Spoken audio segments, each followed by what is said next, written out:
तो नमस्कार आप सबको।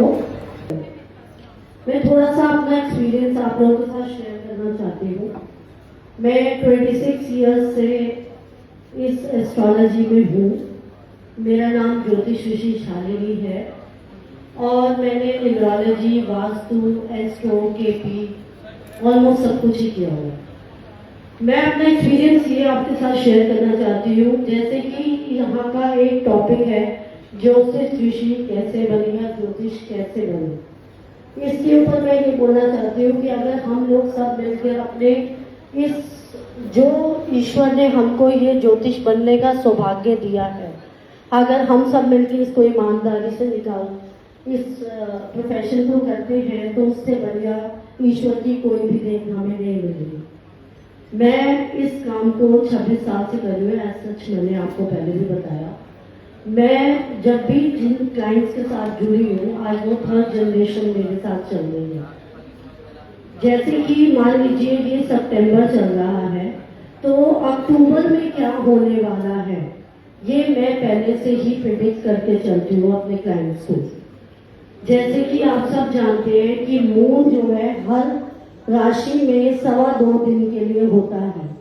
तो मैं लगन पे नहीं जा रही, मैं नक्षत्र पे नहीं जा रही, मैं बहुत डिटेलिंग में नहीं जा रही। बहुत छोटा सा टॉपिक है कि जैसे मान लीजिए किसी का भी लगन है और वो 1st हाउस से जा रहा है तो मैं अपने क्लाइंट को पहले ही प्रिडिक्ट कर देती हूँ कि ये आत्म मंथन का समय है।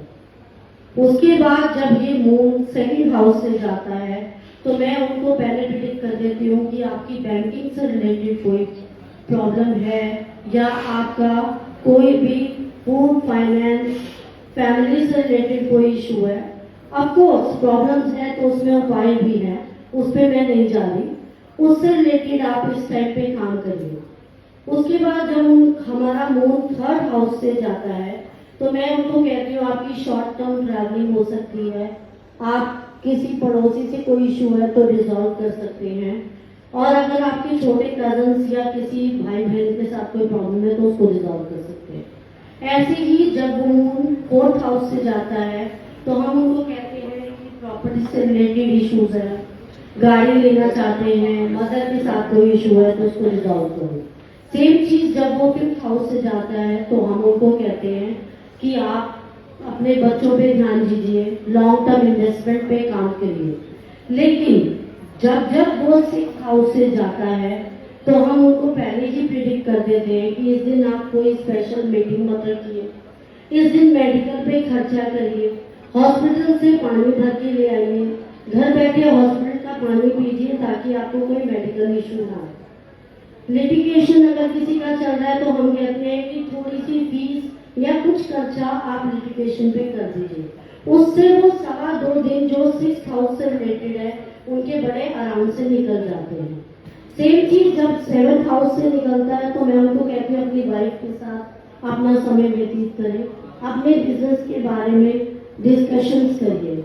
लेकिन जब ये मून 8th हाउस से जाता है तो हम उनको बोलते हैं आप इंश्योरेंस की पेमेंट कर दें।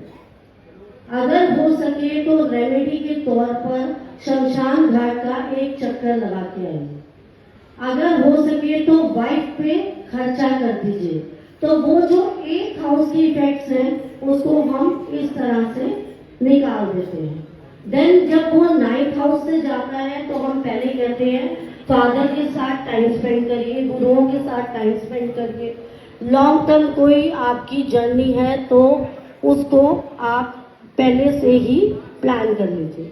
सेम जब 10th हाउस से जाता है तो हम कहते हैं करियर की आप प्लानिंग करिए। लेकिन जब वो 11th हाउस से जाता है तो वो उनके महीने का वेरी गुड डे होता है। उस 2.25 दिनों में हम अपने क्लाइंट्स को कहते हैं कि आप जितनी प्लानिंग है, जितनी प्रॉब्लम्स है उसको एग्जीक्यूट करिए। उसके बाद जब वो 12th हाउस से जाता है तो हम कहते हैं किसी धर्मशाला में आप चक्कर काट के आइए, हॉस्पिटल होके आइए, या फिर कुछ ग्रोसरी प्लान कर लीजिए जिसपे खर्चा करना है, that is most expensive day. इस तरह से 12 भावों से जैसे जैसे मून जाता है उसके हिसाब से अगर हम अपनी दिनचर्या बना लेते हैं तो मेरे क्लाइंट्स का ये फीडबैक है कि हमें पता भी नहीं चलता मैडम, हमें याद आ जाता है कि शालिनी मैडम ने कहा ये 2 दिन की बात है, इसको निकाल लीजिए। तो 6, 8, 12 से जब मुंह निकलता है और प्रॉब्लम्स क्रिएट करता है तो मेरे क्लाइंट्स का ये फीडबैक है कि हमें पता भी नहीं चलता। भगवान की दया से इसी तरह से मेरा ये 26 साल का सफर निकल रहा है और लोगों की घरों में तरक्की हो रही है, काम में बरकत हो रही है और मेरा भी काम चल रहा है और मेरा नाम भी हो रहा है। Thank you very much.